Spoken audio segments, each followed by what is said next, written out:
Hello and welcome to Two Peas and One Podcast. I am your host, Kai Marie Robertson, here with my lovely co-host. Chevelle. And we are excited to be with you today. Make sure you subscribe if you like our content. Also, make sure you give our videos a thumbs up and please like and share. So this is the place that you can come and get information about various topics that you may see trending on social media or in the news cycle, and we just come here to talk about it and kind of have a twist to it, because we talk about it from like a wellness perspective and mental health perspective.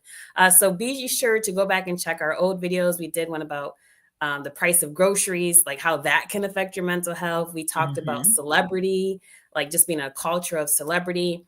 So be sure to check out those videos and drop us a comment. Today, we're going to be talking about deep fake. If that's something that you guys have not heard of before, you're in for a treat. So without going any further just yet, Chevelle, how are you doing this Thursday? I am doing well. I am doing good. Great. So you and I actually kind of had conversations about this whole thing about deep fake, kind of what it is and how it can affect our sense of reality. So before we go any further, I would like to show this video. May the internet gods, computer gods be with me. I want to share this and then let me know what you guys think. Okay, so I'm hopefully sharing my screen. All right, I wanted to show this Anderson Cooper one. Second youngest son.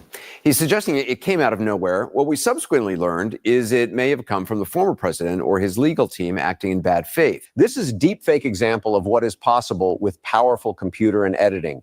It took around 72 hours to create this example from scratch using extremely powerful GPU. It could be improved with more computing time, but 90% of people cannot tell the difference. Wow. So, Second youngest. That was really real. what do you think of that? This is the thing. This is about, the beauty with technology is like how you can use it for, for awesome things. And then you look at, okay, someone can recreate your face, your facial structure, your voice. And say whatever. That's the dangerous part about it. And it's scary. It is. And so when we look at the definition of deepfake, it's using images, videos, or audio, which are edited or generated using artificial intelligence tools, which may depict real or non-existent people. And they are a type of synthetic media. Synthetic media.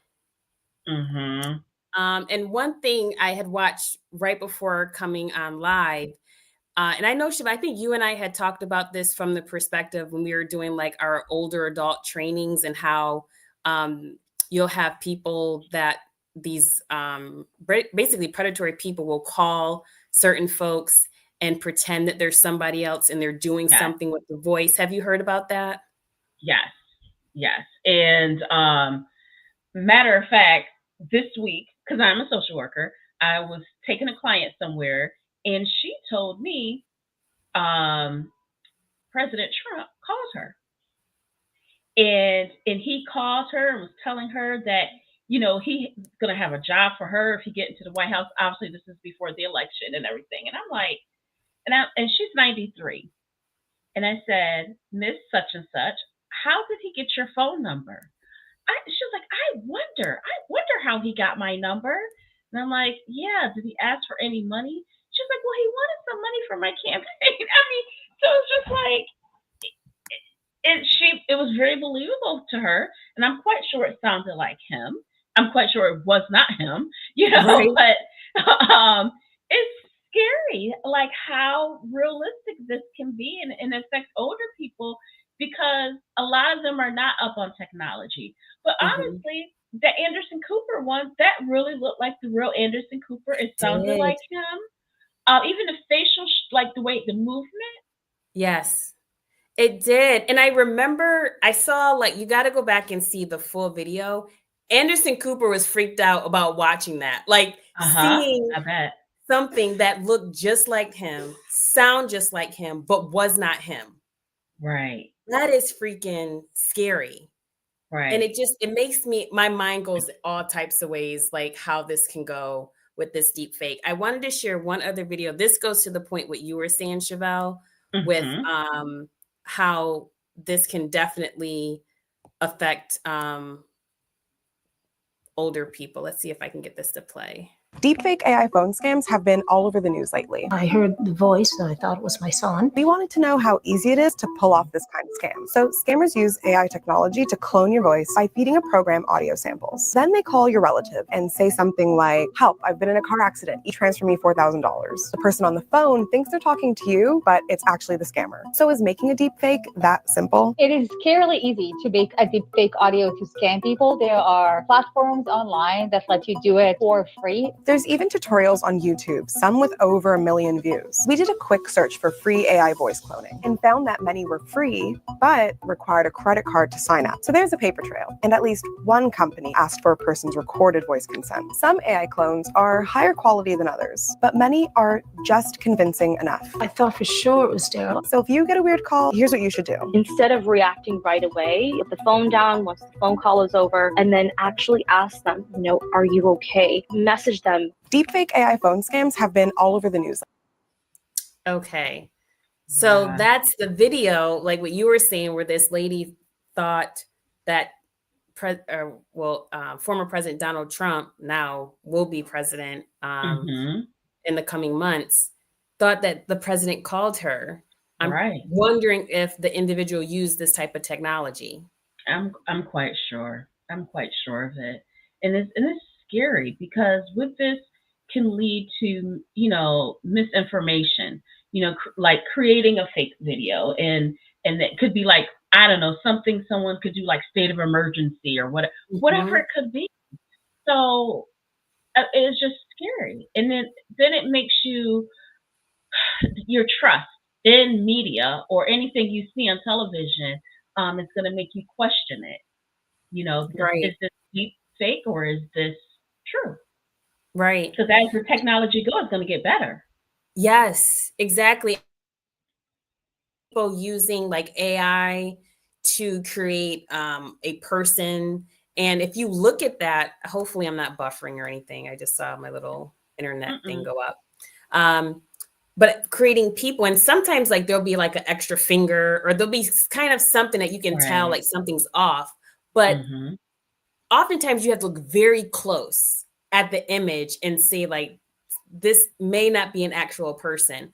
But the fact that you have to pay that much detail and close attention to it tells me that we are entering a period in our history where it's going to be really hard to tell fact from fiction. That is true. That is true. So the old saying, seeing is like seeing to believe it. Is going to be seeing, is it believing? Because you're not sure what you're seeing. Right. It's so true. And it makes me think of, and I know I shared this story with you. It was, I used to work, this place that I used to work at, my co-worker, she was telling me that her grandmother almost got scammed out of money. So her grandmother is on Facebook and her whole family's on Facebook. Her grandma's on Facebook, and someone created a spoof account of her brother. The brother reached out to the grandmother and said, "Grandma, I need help. I'm in jail and I need bail money." So the grandmother is freaking out, like, "Oh my God, why are you in jail?" And so this spoof account, the person basically lifted all the pictures, everything from her brother's account so that it looked pretty identical to the actual account. And so only reason why they found out is that the grandmother called angrily to her daughter, like, "Why didn't you tell me my grandson is locked up?" And her mother's like, "He's not, like, he's in the living room." Right. And so then they began to uncover that it was someone that created a spoof account that was trying to get money from her grandmother. I mean, these are things that I understand can be embarrassing if this does happen to you, but it's so Mhm. important for us to have the conversation to avoid getting scammed or your identity stolen or something worse happening. Absolutely, absolutely. And that story you shared is more common than I think the average person realize. Just Hmm. because the job that I do, we've had a lot of people that get those type of scams. Or even think about the sweetheart scam. You Hmm. know, Hmm. taking someone's information. It could be your face, and Hmm. this person think they're in a relationship with you, Kai. Hmm. Hmm. And creating a whole persona, and they're Yeah, taking the money and everything. It's scary. it is. It is. It, And that when you said that, it reminded me of that show. I brought it up on our last episode when we were talking about using technology to find love. It's a uh-huh. Netflix show. I'm not gonna remember the name of it. But basically, this lady, she got catfished. And Uh-huh. she talks about that. I don't want to give it away in case have you watched it yet? No, About you the told me and I forgot. I'm That's sorry. okay. That's okay. I'm not gonna say anything because I don't want to spoil anything. But she got Uh-huh. catfished. And to your point, I think also if you are someone who's like lonely, sometimes those people can kind of hit on points of kind of where you are in your life, and it makes you Mhm. more vulnerable to getting scammed, essentially. Mhm. Mhm. Now let me ask you, what's some positive stuff of deep fakes? Is there any positive? Well, I mean, I would say like with that type of technology, like for Mhm. example, we have a business and doing the trainings, that can be very helpful when you're trying to do like training, say like maybe online trainings and you don't want to show your face and you can create like an AI teacher Uh-huh. doing trainings. All of that is super helpful. Mhm. Or if you are doing some type of recording and you want to change your voice for Right. something that you're doing, like maybe a voiceover, Mhm. very helpful for that. Um, I'm sure in some way this technology can maybe help with police when they're trying to find someone, maybe some type of facial recognition. I know that can go down a scary path, Second. but I think if we there is some positives, but I'm just Mhm. concerned that I'm wondering if the cons outweigh the pros. What do you think? Yeah. See, I was just thinking like movies. I don't Mhm. know if you ever saw the movie Gemini with Will Smith, and he No, played I haven't. it. That is a really good movie because it's Will Smith in his current, and Mhm.